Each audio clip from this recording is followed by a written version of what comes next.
Hey everybody, Claire here, and today I am so excited to share with you one of my favorite vintage cookbooks. I kind of discussed the author before, and I also mentioned that I started buying all of his cookbooks, so I am officially a super fan. But also, can we just talk about how freaking adorable this cover is? I mean, hello, it's so cute.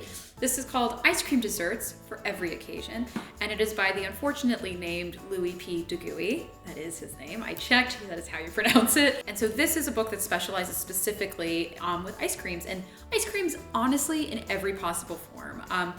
It's pretty amazing. So when you think of ice cream today, like for instance, if you were to go on my website or someone else's food blog, almost every ice cream recipe you'll find is essentially a crème anglaise that then has been put through an ice cream machine. So a crème anglaise is a French mother sauce, and it's really simple. It's just egg yolks and cream, or half and half, and you cook it until it creates a very light custard, and then that's what you freeze.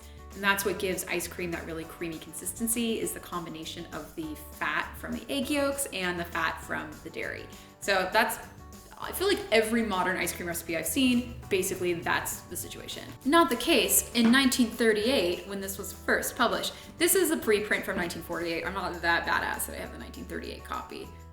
Someday. Anyway, so going through, I wanted to read to you the head notes of one of my favorites. I mean, God, just even opening it up to any page, they have macaroon ice cream, maple peanut butter ice cream, maple walnut ice cream. I'm in the maple section. There's orange mousse, old-fashioned there's an entire mousse chapter, burnt almond ice cream number 3, because there's 2 more apparently you need 3 burnt almond ice cream recipes. This one uses 2 cups of undiluted evaporated milk, some sugar, some cornstarch, and heavy cream. There's no eggs, and a lot of these you'll find evaporated milk, melted marshmallows, which is kind of interesting. Some of them have flour as a thickening agent.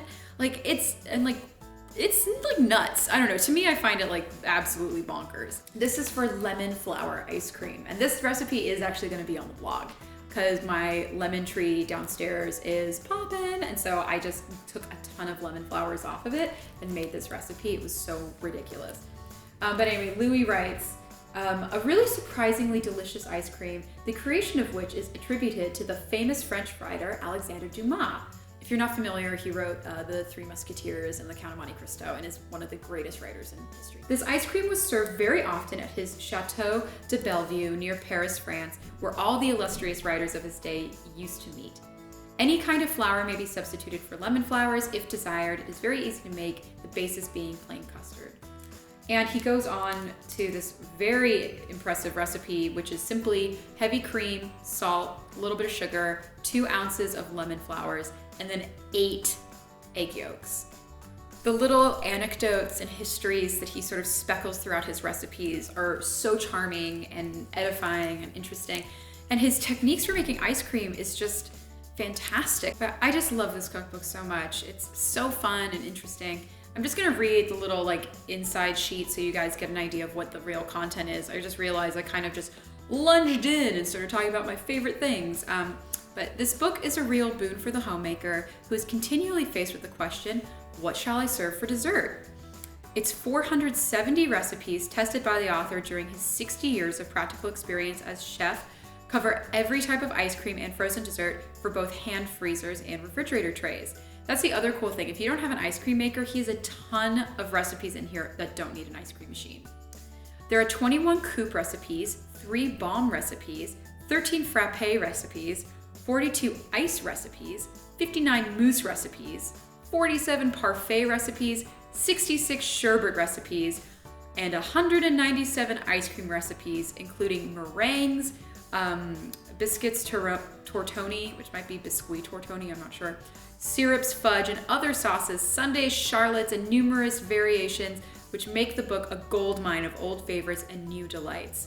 In addition, there is much useful general information and many helpful hints on making the dish more appealing to the eye. If you get a head start on your neighbors by reading this book, your reputation will be made.